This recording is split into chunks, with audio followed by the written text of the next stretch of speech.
Hey YouTube, it's Tams the Wicked Witch. Welcome back to my YouTube channel. I hope you're all well and stuff. Thank you to all my new subscribers. Welcome. And if you haven't subscribed already, please do. Please hit the notification bell as well so you don't miss any of my videos. Now, I've already done Labradorite. I've already done Green Aventurine and Amethyst Crystal. Information in your witchy spells, witchy life and Magicks, how to use it. It's just my opinion on what I use them for and a little bit of information about each one. Try and do it under the 10 minutes. It's supposed to be 5-minute witchy tips. They never manage to be 5 minutes, so I always try. Yeah, just some information for you. So if you think that's something you'll like, stick around and I will tell you about rose quartz. Rose quartz is absolutely gorgeous. It's pale pink usually. This is a rough piece. This is a sphere ball, and this is my pendulum. So rose quartz, of course, is associated with love.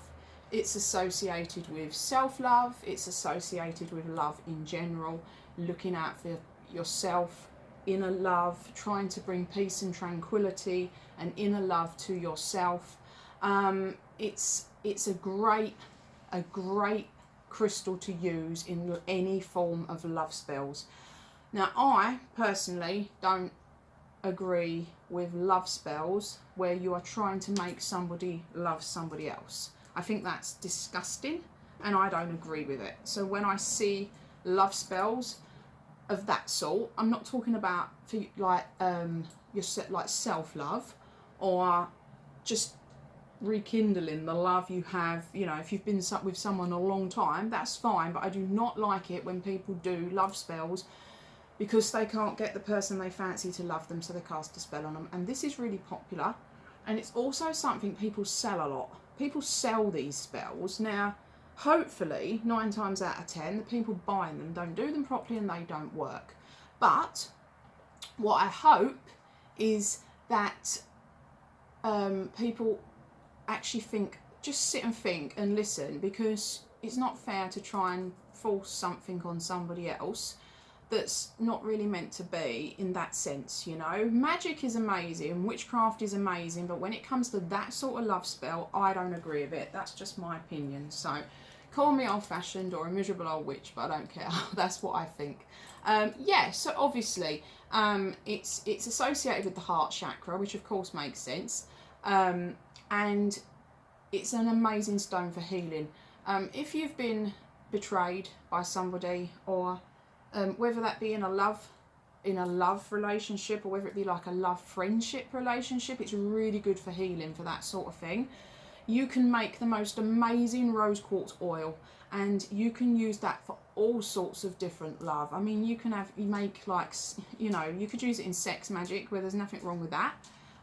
You could use, you know, like make a proper oil. You could make rose quartz oil to use to anoint candles, to use in magic for rekindling relationships, if you've been with someone for a long time, just general self-love, just for love of something even that you loved doing, like painting or drawing or tennis, and you've kind of, you know, gone astray with work and everything's too busy.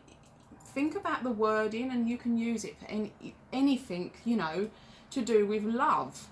It doesn't just have to be about love as in person and person, sort of, you know, like a relationship. So yeah, you can make rose quartz oil, and I will make some of these oils. I have made a couple on here already, and show you how to do that. It's really good for adding in, you know, you could put it in front of your doorstep, so every time people walk into the house is filled with love. You know, there's loads of things you can do. It's really, really cool also for peace and tranquility, which means if you had it in the bedroom, if you had it in like an area where you like to relax, that brings a lovely atmosphere. I mean, a lot of people have rose quartz all over their house just for that reason. And it kind of protects the love and keeps the love. Do you know what I mean? So it's like a kind of a protection stone in the love sense as well.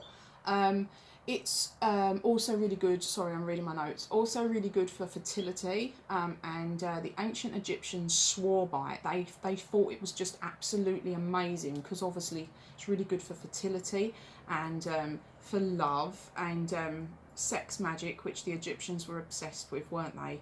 all sorts of things like that. And also it's really good for your skin and also your circulation, so it's really good for health. And the ancient Egyptians actually thought that it would make you immortal, and so there's lots and lots of references in with, you know, in with ancient Egypt and history, you know, historic papers where rose quartz is mentioned. They absolutely adored it. They thought that it could make them immortal, and you know, because it was so good for the skin, and I would presume they made oils and all kinds of stuff. Yeah, so they really, and also the Greeks absolutely loved it.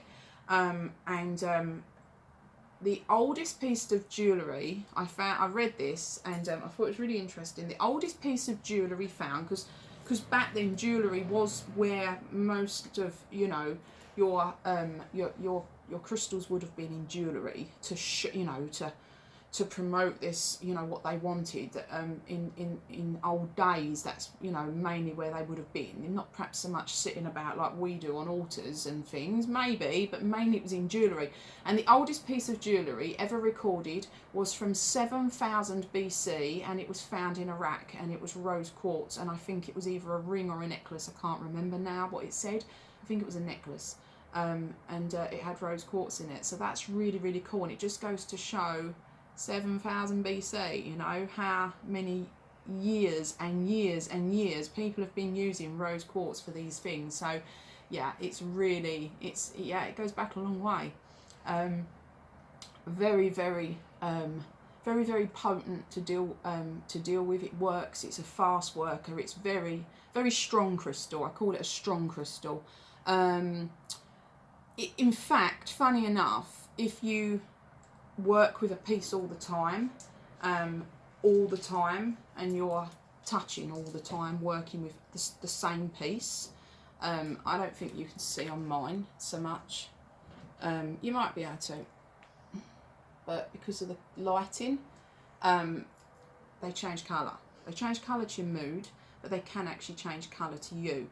And so some people who have got rose quartz actually have white. It's gone white. So it doesn't look like rose quartz anymore. It actually has gone white, or really pale, almost white. And inside here, you can't really see, but where I am touching this all the time, it has actually gone really white inside and on that little piece there. And it's because I'm continuously fiddling with these. And yeah, they change with the mood of you, which I find amazing. I love crystals. I just think they're absolutely, you know, just absolutely brilliant. So we just go over again. It's self-love. It purifies your heart and brings back the love. Overcomes heartache. It overcomes betrayal. Brings back trust again, whether it's a relationship trust for friends, people, or relationship as in sexual relationship, you know, like partners.